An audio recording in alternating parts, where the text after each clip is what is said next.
될지어다. 할렐루야. 오늘도 하나님의 음성을 듣는 저와 여러분 되시기를 주의 이름으로 축복합니다. 오늘 찬양 우리가 함께 나누었는데요, 그 찬양의 그 내용을 우리가 잘 회상해 보면 신앙인들이 걸어온 그런 삶의 발걸음들을 한 걸음 한 걸음들을 이렇게 바라다 보면, 참 내가 하나님을 잘 섬기고 열심히 하나님을 잘 따른 것 같은데 왜 나에게는 이러한 일들이 있는지, 오히려 하나님을 모르고 또 악을 행하는 자들은 너무나 잘 되는 그런 모습들을 바라보면서 이게 뭘까? 왜 그럴까? 라는 생각들을 할 때가 굉장히 많을 것입니다. 이것은 우리가 신앙생활을 하는, 또 주의 길을 걸어가는 많은 사람들이 한 번 정도는 꼭 고민해보고 생각해보는 인생의 주제가 아닌가 싶기도 합니다. 여러분, 오늘 이 말씀을 통해서 하나님께서 왜 우리의 인생의 여정에 이와 같은 일들을 허락하시는지를 깨닫고, 그렇다면 무엇이 가장 인생에 중요한 것인가, 이거를 극복하기 위해서 가장 중요한 것은 과연 무언가를 보실 줄 아는 저와 여러분 되시기를 주의 이름으로 축복합니다. 오늘 우리는 11장을 오늘 보았는데요, 10장까지는 예수님께서 제자들을 가르치시기 위해 집중된 말씀이 주로 많이 기록이 되어 있습니다. 그래서 10장까지는 제자들을 파송하기 위해서 하나님의 나라가 가까이 왔음을 전하라고, 또 필요한 말씀을 그들에게 가르치셨다라고 이야기해요. 그래서 오늘 11장 1절의 말씀 보면 예수께서 12제자에게 명하기를 마치시고 라고 규정을 하고 있습니다. 그러니까 10장까지는 예수님이 12제자를 잘 가르치셨다라고 보시면 될 것 같고요. 그리고 11장 1절에 보면 이에 그들이 여러 동네에서 가르치시며, 가르침의 교육이 끝나서 또 그들이 이제는 나가서 많은 동네를 돌아다니며 가르치시고 또한 전도하러 떠났다라고 이야기합니다. 그러면 관심이 제자들에게서 이제 일반 회중, 일반 모든 백성들로 11장부터는 시작된다라고 우리는 생각을 해낼 수가 있어야 하는 것입니다. 자, 본문의 내용은 오늘 세례 요한이 자신을 따르는 제자들이 굉장히 많지 않았겠습니까? 그 제자들을 예수님께 보내게 되는 겁니다. 즉 본문은 세례 요한이 감옥에 있습니다. 요한이 했던 가장 큰 일은 뭐였냐면, 예수님보다 6개월 먼저 태어나서 예수님이 오실 길들을 다 예비하고, 또한 예수님이 오실 길들을 완전히 닦아놓는 그 역할을 했던 사람이에요. 그래서 이 세례 요한은 참으로 대단한 하나님의 선지자일 수 있다라는 겁니다. 자, 그런데 세례 요한의 마음은 굉장히 강직한 자였어요. 당시에 로마에 파송당하여 이제 당시 그 지역을 다스리고 있는 분봉왕 헤롯이요, 자신의 동생의 아내를 아내로 맞이하는 겁니다. 이건 말할 수 없는 불륜이죠. 그래서 세례 요한은 이 나라의 지도자가 이러한 일을 할 수는 없다, 그래서 신랄하게 비난을 합니다. 왜냐하면 하나님의 법을 정확히 아는 자가 하나님의 법대로 살지 않는 나라의 지도자를 정확하게 비난하는 것은 마땅하다라고 그가 여겼기 때문에 그렇습니다. 그러니까 사도 요한은, 세례 요한은 어때요? 불의를 보고 가만히 있을 수 없고 하나님의 뜻을 전해야만 되는 그런 사람의 성품이었습니다. 자, 이것에 대해서 마음이 상했던 자가 누구냐면 헤롯입니다. 헤롯은 아니, 저 광야에 낙대 털옷을 입고 다니는 거렁뱅이 같은 사람이, 아니 왕인 나에게 비난을 서슴지 않으니 너무 화가 나서 그를 감옥에다가 가두어 버린 거예요. 자, 세례 요한의 입장에 보면 하나님의 말씀을 전하려다가 자신이 감옥에 갇힌 꼴이 되었던 것입니다. 이런 옥에서 세례 요한이 가장 희망을 가졌고 소망을 가졌던 대상은 누구였을까요? 바로 예수 그리스도였습니다. 세례 요한은 자신이 예수 그리스도의 길을 닦아 놓는 사역을 한 자로서 자기 인식이 분명했던 사람이었습니다. 왜냐하면 세례 요한이 세례를 주던 그 자리에 예수님이 찾아왔을 때 어찌하여 저에게 세례를 달라 하십니까? 저는 주님께 세례를 베풀 수가 없습니다 라고 할 때, 내가 너에게 세례를 받지 아니하면 하나님의 새로운 일들을 시작할 수 없다 그를 이야기하고, 세례 요한은 하나님께서 그에게 말씀해 주신 대로 네가 세례를 줄게 하늘의 성령의 비둘기가 임하는 것을 네 눈으로 정확히 볼 수 있을 것이다 라고 말씀하신 것이 그대로 이루어지므로 자기가 세례를 주었던 이분이 바로 하나님이 말씀하신 메시아인 것에 대한 확신이 정확히 있었어요. 세례 요한은 자신이 지금까지 회개하라 천국이 가까웠느니라, 많은 사람들이 예수님을 알지 못하고 죄악에 빠져 있는 그러한 상황 속에서 예수 그리스도의 강력한 메시아됨을 외칠 수 있었던 것은 그의 확신이 그만큼 있었기 때문에 그렇다라는 것입니다. 다른 복음서에 보면 요한이 실제로 이는 사랑하는 내 아들이다 라는 하나님의 음성을 직접적으로 들었다라고 복음서는 기록을 하는 것을 보면 세례 요한은 예수님이 메시아임을 100% 믿었던 거예요. 몇 프로요? 100% 믿었어요. 여러분도 예수님이 메시아임을 100% 믿지 않습니까? 아멘. 다 100% 믿어요. 저도 100% 믿어요. 여러분도 100% 믿어요.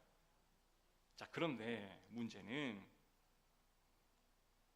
세례 요한이 감옥에서 매우 힘든 생활을 했을 거라고 하는 것은 정황상 근거입니다만은, 세례 요한은 그것이 전혀 힘들지 않을 만큼 그저 하루하루를 보내었던 거예요. 왜냐하면 주님의 일을 하기 위해 자기가 감옥에 갇혀 있으니 이 또한 하나님의 계획 가운데 하나이겠거니라는 생각을 하였기에 전혀 어렵지 않았어요.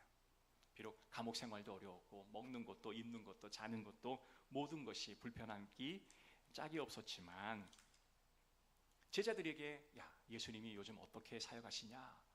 예, 스승님, 예수님이 병자를 고치십니다. 예수님은 기적을 행하십니다. 맞다, 그래, 그럴 것이다. 예수님이 정말 그러한 능력을 행하신 것이 맞다.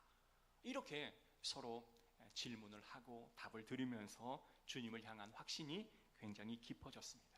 자, 그런데 세례 요한의 마음 한켠에는 아직 자기의 마음을 드러내지는 않았지만 한 가지 확신을 가진 게 뭐였냐면, 예수 그리스도가 이 땅에 오시면 이 불법 이 정권이었던 이 로마의 이 정권은 완전히 무너지고, 그리고 헤롯은 복음 앞에 완전히 굴복을 하고 하나님이 새로운 나라를 건설할 거라고 하는 믿음이 세례 요한의 마음 한켠에는 완전하게 새겨져 있었던 것입니다.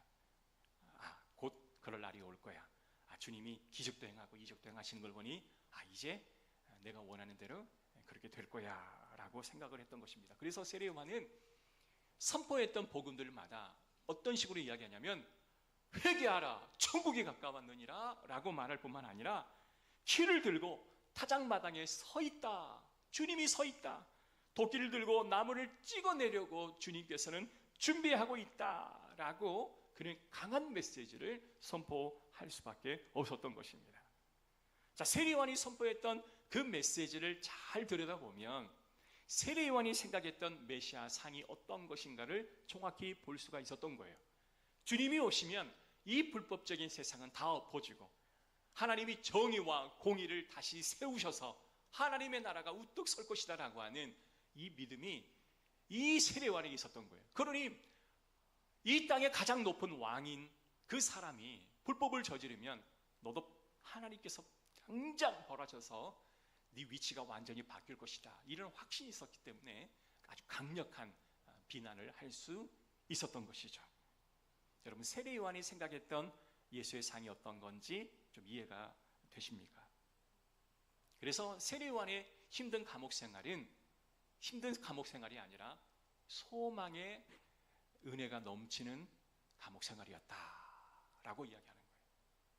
그래서 우리는요, 누군가가 외적으로 보면 참 힘든 삶을 살 것 같다라고 우리는 편견을 가질 수 있지만 그 삶이 그에게는 소망의 희망이 넘치는 삶일 수 있다라고 우리는 생각을 해야 할 부분도 있어야 됩니다. 자, 그런데 문제는 여기서 또 시작되는 거예요. 세례요한이 가만히 지켜보고 기다리는데 예수님이 행동하셨던 이적과 기사 표현하시는 그 이상의 행동을 보여주지를 않는 거예요.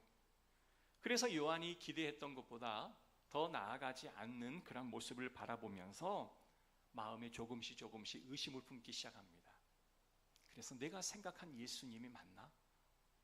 정말 내가 100% 확신했던 예수 그리스도가 맞는가? 라는 의심이 하나씩 생기기 시작합니다. 그래서 참다 제자들에게 보내어서 당신이 내가 생각한 그인 맞습니까? 라는 질문을 하라고 그를 보냅니다. 예수님이 제자들에게 그 이야기를 듣고 답을 정확하게 해주는 대신에 이렇게 말씀하십니다. 5절입니다. 맹인이 보며 못 걷는 사람이 걸으며 나병 환자가 깨끗함을 받으며 못 듣는 자가 들으며 죽은 자가 살아나며 가난한 자에게 복음이 전파된다 하라.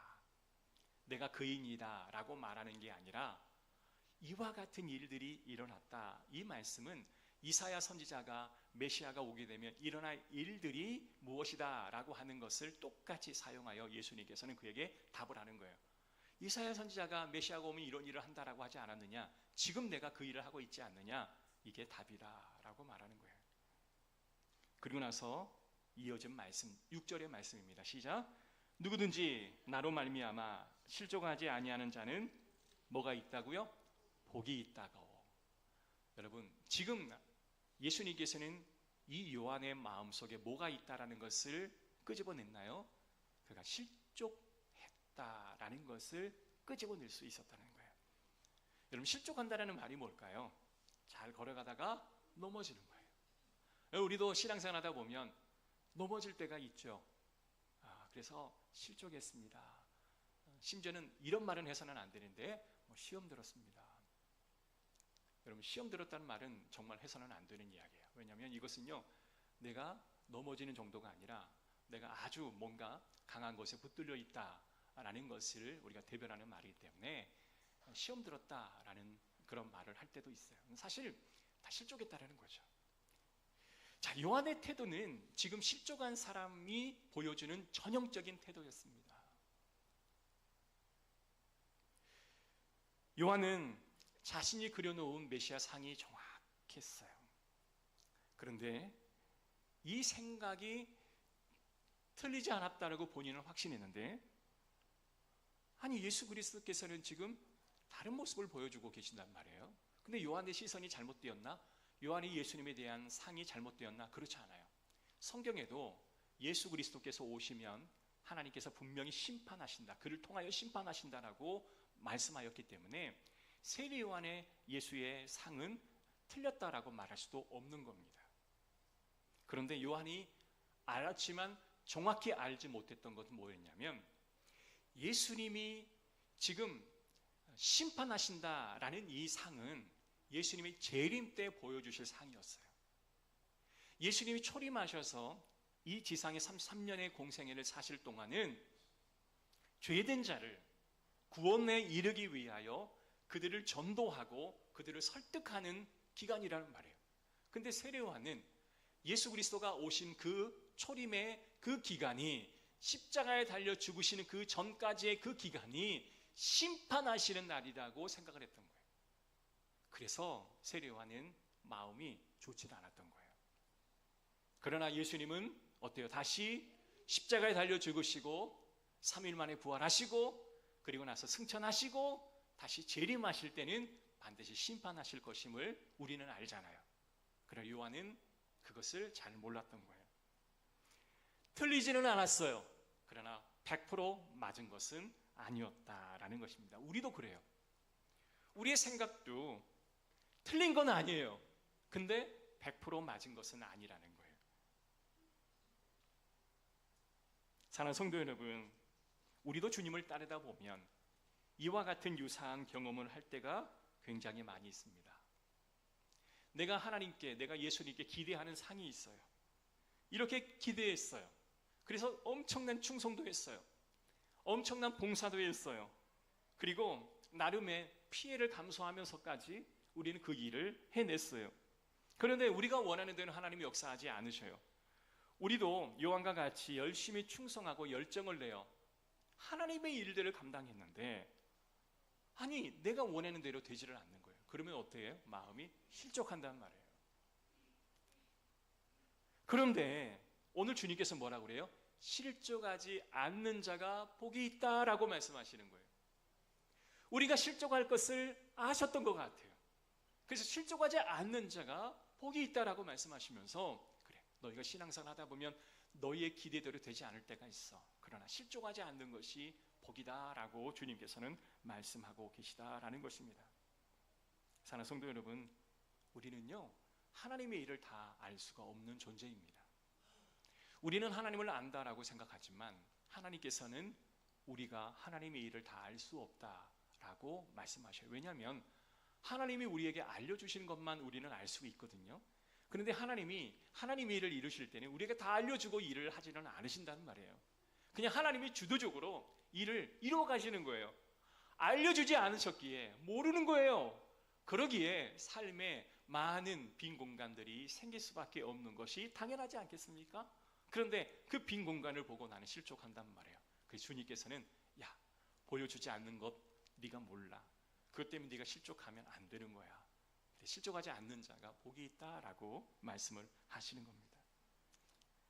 주님은요 참 은혜로운 게 뭐냐면, 이렇게 주님에 대한 상에 대한 의심을 품었던 세례 요한을 나무라지 않아요. 여러분, 우리가 신앙생활 하다가 하나님 왜 그렇습니까? 왜 내 원대로 안 됩니까? 이렇게 탓하는 저와 여러분을 하나님이 나무라지 않으신다라는 거예요. 그럴 수 있다. 당연하다. 너희들이 이렇게 탓하는 거 당연하다. 여러분, 내가 막 마음이 억울한 거예요. 그 탓을 해요. 그런데 그 대상자가 나를 이해해 주지 못하면 마음이 더 억울한 거예요. 그래서 이해받지 못한 그 마음 때문에 더 마음이 상할 때가 많아요. 근데 주님은요, 우리가 주님을 탓할 때 이해해 주셔요. 당연한 거야. 그럴 수 있어. 맞아. 그럴 수 있어. 그러나 실족하지 말어. 언젠가는 알게 될 거야. 이게 주님의 은혜로운 말씀입니다. 여러분, 기도의 시간에 여러분의 마음을 다 토로하십시오. 주님이 결코 저와 여러분들을 나무라지 않을 줄로 믿습니다. 그리고 무엇이 중요한가를 세례 요한에게 다시금 설명하고 보겠습니다. 자, 말씀을 한번 봐보십시오.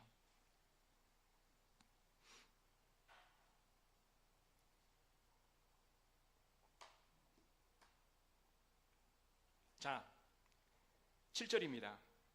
시작. 그들이 떠나매 예수께서 무리에게 요한에게 대하여 말씀하시되, 너희가 무엇을 보려고 광야에 나갔더냐? 바람에 흔들리는 갈대냐?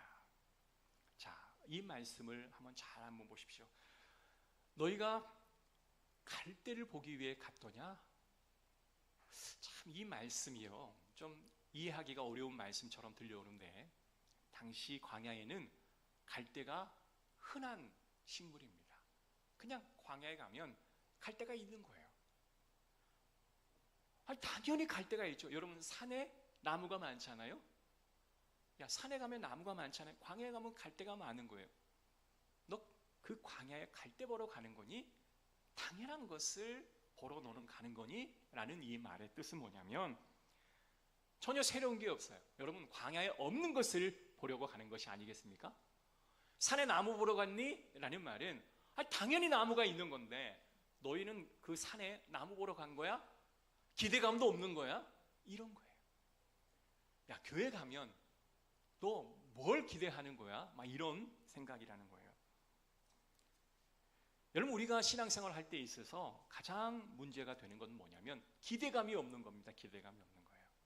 주일에 우리가 예배를 가면 아무 생각 없이 교회를 와요. 단 일의 기대감도 없는 거예요. 그냥 습관적으로 갔으니 오늘도 가는 거예요. 하나님께서 뭔가 내게 주시겠거니 라는 그 기대감이 없이 그냥 가는 거예요. 시간이 되었으니 옷을 입고 그냥 운전하고 또 지하철을 타고 교회로 오는 거예요. 아무런 반응이 없어요. 이거를 주님께서는 말하는 거예요. 야, 너 광야에 갈대 보러 간 거야? 기대감도 없는 거야? 여러분, 기대감이 있기를 주의 이름으로 축복합니다. 말씀 가운데 내게 역사하시는 하나님의 말씀의 기대가 저와 여러분 가운데 있기를 주의 이름으로 축복합니다. 주님이 원하는 게 뭐예요? 왜 너는 광야에 간 거야? 그 광야에는 바로 선지자, 하나님의 말씀을 들고 선 선지자가 있지 않느냐? 선지자는 누구냐? 하나님의 말씀을 전하는 자가 아니냐? 광야는 그 광야에 있는 선지자, 하나님의 말씀을 듣고 선 그 선지자가 선포한 말씀을 듣기 위하여 광야에 가야 하는 거야. 교회에 와야 할 이유는 교회에서 하나님의 말씀을 선포할 때 그 말씀을 듣기 위하여 가는 것이 바로 교회 가는 것이다. 말씀에 대한 소망과 설렘과 기대를 가져라 라는 주님의 말씀이었습니다. 젊은이들에게 또 여러분들에게 요즘 어떻게 사세요? 무엇 때문에 사세요? 그러면 그냥 살아요. 뭐 꼭 계획이 있어야 사나요? 라는 말과 같은 뉘앙스로 들려오기 때문에 나는 이걸 위해 살아갑니다 라고 말할 수 있는 그런 자가 되라 라고 말씀을 하시는 거예요. 두 번째, 너는 부드러운 옷 입은 사람을 보러 가는 거냐라는 이야기입니다. 여러분, 광야에 부드러운 옷을 입은 사람이 있을 턱이 있겠습니까? 자, 부드러운 옷을 입는다라는 것은 사람이 궁에서나 입을 만한 화려한 복장을 누가 광야에서 그 옷을 입고 있겠느냐라는 겁니다. 여러분 우리가 등산 갈 때 턱시도 입고 가는 사람이 어디 있겠어요? 그죠? 간편한 복장에 땀을 흘려도 땀을 날려보낼 수 있는 간편한 복장으로 산에 등산을 가지 않겠습니까? 이 말은 뭐냐면 광야에 없는 것을 자꾸 너희가 기대하다 보면 안 된다라는 거예요. 우리의 기대가 높아서 하나님 앞에 하나님이 주시고자 계획도 하지 않는 것들을 네가 자꾸 달라고 요청하는 건 광야에 뭐예요? 부드러운 옷을 입은 사람을 보러 가는 거와 같다라는 것입니다. 그러고 나서 주님께서는 요한에 대해서 언급을 하십니다. 요한 참 대단한 사람이야. 요한은 그 어떤 선지자보다 가장 으뜸의 선지자야. 여러분, 이런 말 듣기 원하지 않습니까? 누군가가 권사님은 내가 만난 권사님 중에 최고의 권사님이다. 당신은 내가 만난 그 어떤 사람보다 가장 믿음이 좋습니다 라는 이야기 들으면 좋지 않겠습니까? 주님이 요한에게 그 이야기를 해주고 계시는 거예요. 자, 그렇다면 정말 요한이 구약에서 나와 있는 많은 선지자, 하나님께서 불을 내리시는 엘리야, 엘리사, 세례 요한 이런 그 많은 사람들 중에 에스겔이나 에레미야 이런 사람들 중에 여러분 세례 요한이 낫기에 그가 위대하다라고 말하는 것일까요? 저는 그건 아니라고 생각을 합니다. 근데 왜 예수님께서는 이와 같은 말씀을 하셨을까라는 것을 우리는 생각해 보아요. 11절의 말씀 보면 여자가 낳은 자 중에 세례 요한자보다 큰 자가 없다. 그러니까 이 세상에 태어난 모든 사람을 통틀어 세례 요한보다 큰 자가 없다라고 이야기하는 거예요. 자, 10절입니다. 시작. 기록된 바 보라, 내가 내 사자를 내 앞에 보내노니 그가 내 길을 내 앞에 준비하리라 하신 것이 이 사람에 대한 말씀이니라. 이게 힌트입니다. 자, 세례 요한이 가장 위대하고 큰 자다라고 말할 수 있는 것은 그는 나의 길을 예비한 자다. 그럼 주체는 누구예요? 세례 요한이 능력 있고 그가 대단한 사람이기에 그가 대단한 사람이라고 주님이 인정했던 것이 아니라 그는 예수 그리스도의 길을 예비한 자여기에 그가 큰 자다라고 이야기하는 거예요. 예수 그리스도와 가장 가까운 근거리에서 예수님을 온 열방에 소개했던 사람이기에 그가 가장 가깝고 위대하고 큰 자다라고 예수님 말씀하시는 거예요. 무엇을 우리는 느낄 수 있을까요? 예수님이 중심이라는 거예요. 예수 그리스도가 중심에 서 있을 때 그와 가장 가까운 사람이 큰 자가 되는 거예요. 자, 그런데 또한 말씀하시는 게 뭐냐면 11절, 그러나 천국에서는 극히 작은 자라도 그보다 크니라. 이 무슨 말이에요? 이미 천국에 들어가서 주님과 함께 거하고 있는 자들은 가장 큰 자, 세례보다 큰 자다. 이 무슨 말이에요? 예수 그리스도를 믿어 천국에 가서 주님과 영원한 동고동락을 하는 천국의 백성들은 세례요한보다 큰 자다. 누구예요? 지금 주님과 가장 가까이 있는 천국에 있는 자가 제일 큰 자다라는 말씀이에요.